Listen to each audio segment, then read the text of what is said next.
இன்றைக்கி ரொம்ப சூப்பரான ஸ்பெஷலான ஸ்வீட் ரெசிபி தான் பார்க்க போகிறோம். ஆனால் செய்கிறது ரொம்ப ஈஸி, டேஸ்ட்டு அட்டகாசமாக இருக்கும். எப்படி செய்கிறதுன்னு பார்க்கலாம் வாங்க, வீடியோக்குள்ளே போகலாம்.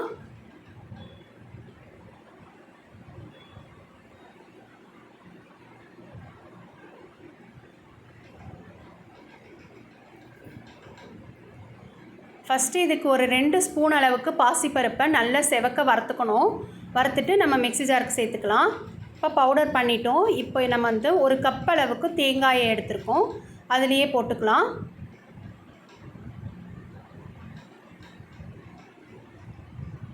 இப்போது ஒரு கப் அளவுக்கு நான் நாட்டு சர்க்கரை எடுத்திருக்கேன். வெல்லமும் சேர்த்துக்கலாம். நாட்டு சர்க்கரையாக இருந்தாலும் பரவாயில்ல, ரொம்ப டேஸ்ட் கூடவே இருக்கும். ஒரு ஸ்பூன் அளவுக்கு ஏலக்காய் சேர்த்துக்கிறேன். ஒரு ஸ்பூன் அளவுக்கு பச்சரிசி மாவு வீட்டில் வச்சுருப்போம் இல்லையா, அது சேர்த்துக்கோங்க. ஒரு 2 சிட்டிக்கை உப்பு, கல்லுப்பு சேர்த்துக்கிறேன். இப்போ மிக்ஸி ஜாருக்கு சேர்த்துட்டு முதல்ல தண்ணி சேர்க்காமல் அரைச்சிக்கலாம். அதுக்கப்புறம் ஒரு தண்ணியை வந்து தேவைப்படுற அளவுக்கு சேர்த்துக்கோங்க. ரொம்ப அதிகமாக சேர்த்துட வேண்டாம். ஒரு 3 ஸ்பூன் அளவுக்கு சேர்த்துக்கோங்க. நல்லா சாஃப்டாக அரைச்சி எடுத்துகிட்டு வந்துட்டோம். இப்போ ஒரு கடாயில் ஒரு 2 ஸ்பூன் அளவுக்கு நெய் விட்டுக்கலாம். தேங்காயை குட்டி குட்டியாக பல்லாக அறுத்து வச்சுருக்கேன். அதை இப்போ நம்ம நல்லா ஒரு செவந்த பதத்துக்கு நம்ம வறுத்து எடுத்துக்கலாம். இப்போ தேங்காய் ஓரளவுக்கு நல்லா வறுபட்டுடுச்சு.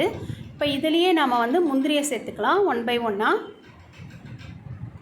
அடுப்பு ஃபுல்லாக லோவில் வச்சுருங்க. லோவில் வச்சு செய்யும்போது தான் அது கரிஞ்சிராமல் வரும். முந்திரி ஓரளவுக்கு செவந்து வரட்டும். இப்போ பாருங்கள், முந்திரி ஓரளவுக்கு செவந்து வந்துருச்சு. இப்போ திராட்சையும் போட்டுடலாம். இப்போ இது ஒரு பொன்னிறமாக வர வரைக்கும் வெயிட் பண்ணலாம்.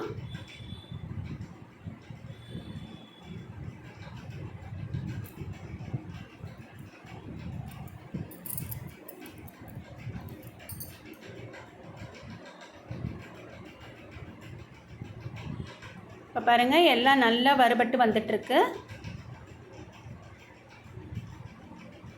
இப்போ நல்லா வறுபட்டுடுச்சு. இதை வேறு பாத்திரத்துக்கு மாற்றியாச்சு.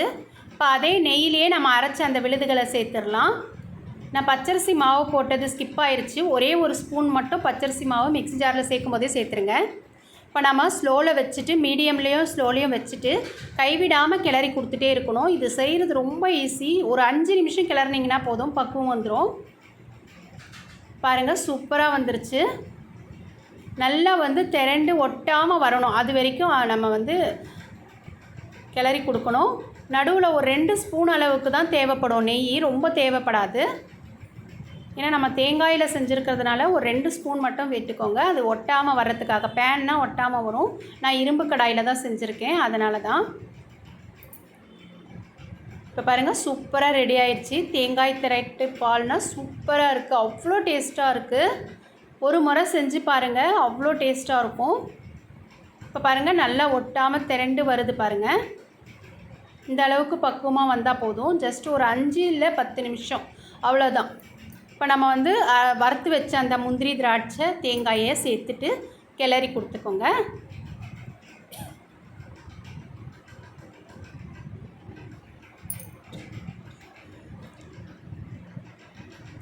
நான் இரும்பு கடாயில் செஞ்சதுனால அந்த அளவுக்கு உங்களுக்கு தெரியல.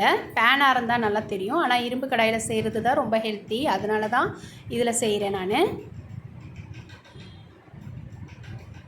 இப்போ பாருங்கள், நல்லா வருது, ஒட்டாமல் திரண்டு வருது பாருங்கள். நல்ல ஒரு பக்குவத்துக்கு வந்துருச்சு பார்த்தீங்களா. இப்போ ஸ்டவ் ஆஃப் பண்ணிவிட்டு ஆற விட்டுடலாம். கொஞ்சம் ஆறின உடனே நல்ல ஒரு பக்குவம், சூடான பக்குவத்திலே சர்வ் பண்ணால் சூப்பராக இருக்கும்.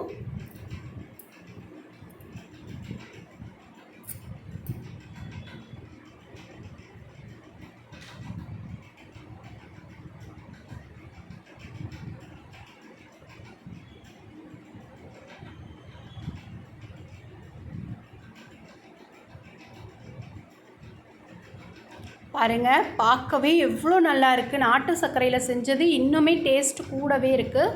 அவ்வளோ சூப்பராக இருக்கும். ஒரு முறை இதை செஞ்சு பாருங்கள், நீங்கள் விடவே மாட்டீங்க. எவ்வளோ செஞ்சாலும் பத்தாது, திரும்ப திரும்ப கேட்டுகிட்டே இருப்பாங்க. உடம்புக்கும் இதில் சேர்த்துருக்கிற எல்லா பொருளுமே ரொம்பவும் நல்ல பொருள் தான் சேர்த்துருக்கோம். டேஸ்ட்டு சூப்பராக இருக்கும். இதை கண்டிப்பாக எல்லோரும் ஒரு முறை செஞ்சு பாருங்கள். இந்த நவராத்திரி காலத்தில் தினம் ஒரு ஸ்வீட் செய்யும்போது இதையும் ட்ரை பண்ணி பாருங்கள், ரொம்பவே நல்லாயிருக்கும்.